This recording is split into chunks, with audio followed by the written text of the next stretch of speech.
सो अगर हम ज्ञान की दृष्टि से, विवेक से इस पावन वाणी पर, गुरु जी की पावन वाणी के ऊपर साथ संग अगर विचार करें, सो गुरु जी ने हमें एक ऐसी अमूल्य दात दी है, एक ऐसा अमूल्य ज्ञान दिया है जिसमें उन्होंने इंसान के जीवन का एक पूर्ण तौर से एक नक्शा बनाकर हमें बताया है कि हमारा जो ये पंच भौतिक शरीर है, ये जो हमारा शरीर 5 तत्वों से मिलकर बना है, जिसमें पृथ्वी, जल, वायु, अग्नि और आकाश, और 5 तत्वों के साथ साथ में जो छठा तत्व है अर्थात जो आत्मा है, जिसके होने से हम जिंदा हैं। आत्मा के होने से ही हम संसार में काम करते हैं।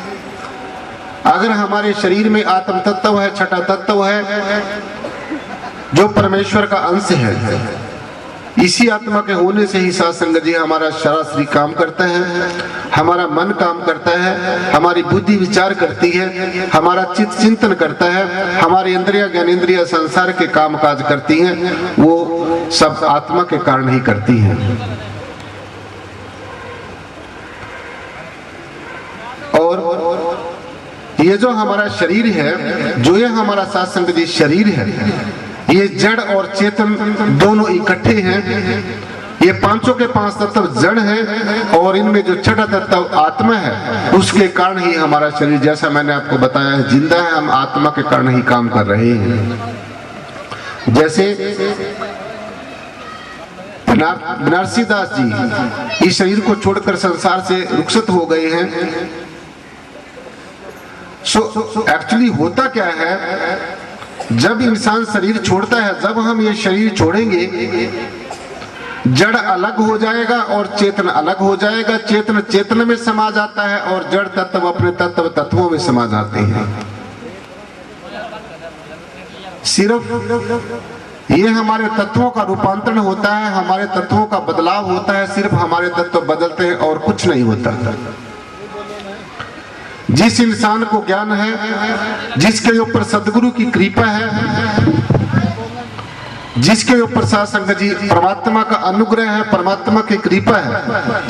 जिसको परमेश्वर की कृपा से ये ज्ञान है, ये बोध है, ये एहसास जिसने अपने जीवन में कर लिया कि मैं ये मात्र शरीर नहीं हूं, मैं इस शरीर के अंदर रहने वाली आत्मा हूं और मुझ आत्मा का कभी विनाश नहीं होता। जैसे ये हम कोई कपड़े,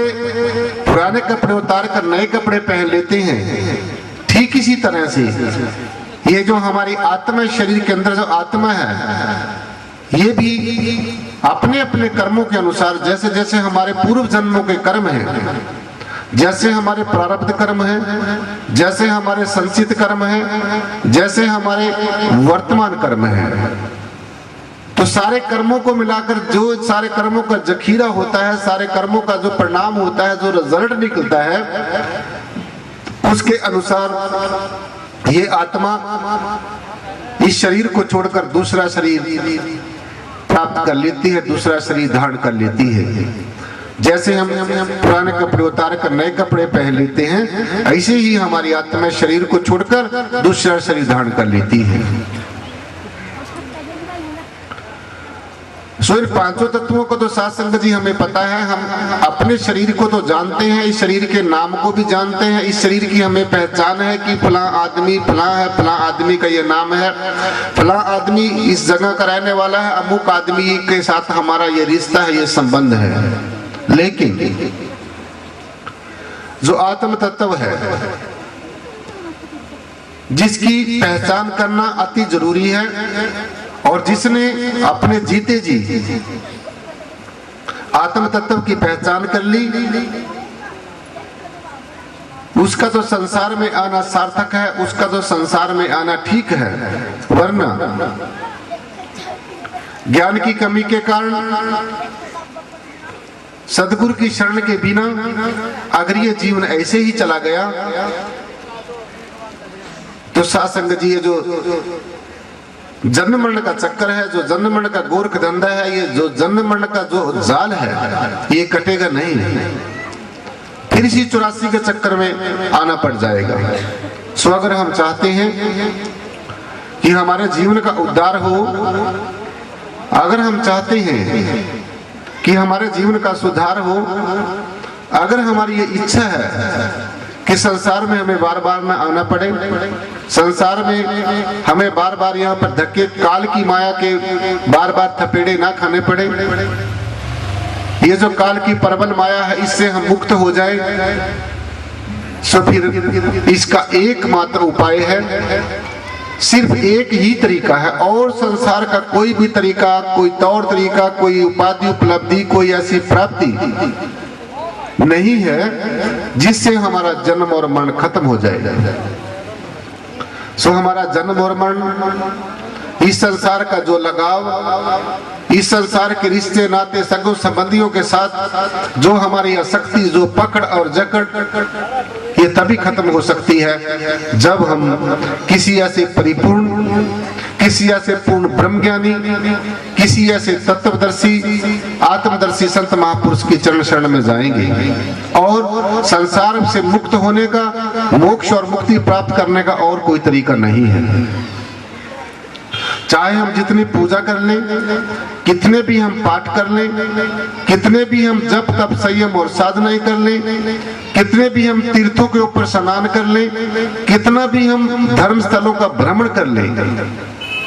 हमें मोक्ष और मुक्ति नहीं मिल सकती। हम संसार के जन्म और मरण से मुक्त नहीं हो सकते। ठीक है, पूजा पाठ ये करना, ये हमारी भारत की संस्कृति है, हमारे हिंदुस्तान की सभ्यता है, कल्चर है, लेकिन यहीं तक साथ संगत हमने सीमित नहीं रहना। जो बाहरमुखी धर्म कृत्य हैं, जो हम धर्म कृत्य करते हैं, जैसे पूजा है, पाठ है, जप तप संयम और साधनाएं करते हैं, तीर्थों के ऊपर हम सोचते हैं कि फला हरिद्वार हमने स्नान कर लिया है, फला तीर्थ स्थल पे हमने स्नान कर लिया, हम मुक्त हो जाएंगे। वहां से हमें एक चीज तो जरूर मिलती है कि हमारे ऋषियों मुनियों की वो तपोस्थलियां हैं, वहां पर जाकर हमें कुछ ना कुछ वहां की जो है ये पता चलता है कि हमारे फला ऋषि ने, फला संत महात्मा ने यहाँ पर तपस्या की है। लेकिन मुक्त होने के लिए, मोक्ष को प्राप्त करने के लिए, जीवन मरण के चक्कर से मुक्त होने के लिए हमने साथ संगत जी अपने आप को जानना होगा, अपने असली रूप को पहचानना होगा, अपने आत्म स्वरूप का हमें ज्ञान होगा, अपने आत्म स्वरूप का हमें बोध होगा। जब हमें कोई ऐसा सदगुरु मिल जाएगा, जब हमें ऐसा कोई परिपूर्ण ब्रह्म ज्ञानी संत महापुरुष मिल जाएगा और वक्त का गुरु मिल जाएगा, ऐसा कोई रूहानी फकीर मिल जाएगा और वो हमें ये दर्शा देगा कि ये इंसान जो तू ये सारे का सारा दृष्टिमान जगत जो देख रहा है, जैसे हम ये सारा जगत देख रहे हैं, ये पेड़ पौधे पशु पक्षी जीव और जंतु जितने भी साथ संगत जी हैं, ये एक दिन ना एक दिन सब फना हो जाएंगे, खत्म हो जाएंगे और ये बदलते रहते हैं। तो सबसे पहले परमात्मा की पहचान, परमात्मा का ज्ञान, अपने ब्रह्म स्वरूप की पहचान, अपने आत्म स्वरूप की पहचान, ये बहुत अति जरूरी है। ये बाहरमुखी कर्म क्रियाएं, ये बाहरमुखी कर्म कांडों से हमारा काम चलने वाला नहीं है। जैसे गुरुजी ने हमें आत्मा की पहचान बताई है, गुरु रविदास जी महाराज ने हमें परमात्मा की पहचान अपनी वाणी में बताई है। अगर हम उनकी पावन वाणी पर विचार करके देखते हैं तो इसी तथ्य पे पहुंचते हैं, इसी सत्य पे पहुंचते हैं, इसी निष्कर्ष पे पहुंचते हैं जैसे गुरुजी ने बताया है कि ये इंसान जो तेरी आत्मा है वो कभी मरती नहीं, वो अजर है, अमर है और अविनाशी है। ये सिर्फ शरीर ही बदलता है, आत्मा नहीं बदलती। और आत्मा की पहचान जो बताई है कि आत्मा एक ऐसी शक्ति का नाम है जो काटने से कटती नहीं है, मारने से मरती नहीं है, अग्नि से जलती नहीं है, हवा से उड़ती नहीं है और अस्त्र शस्त्र से कटती नहीं है। इसका उदाहरण गुरुजी ने अपनी वाणी में बताया है कि काटा कटे ना आत्मा, पानी सके ना गाड़, रविदास वायु सुकात ना, आग सके ना जाड़। अर्थात हमारे इस पंच भौतिक शरीर में एक ऐसी शक्ति है, एक ऐसी हस्ती है, एक ऐसा है पना है, एक ऐसी एग्जिस्टेंस है जिसकी तरफ गुरुजी ने इशारा किया है। ध्यान से सुनने वाली बात है जो हमारे जीवन में काम आएगी और वो क्या है? आत्मा।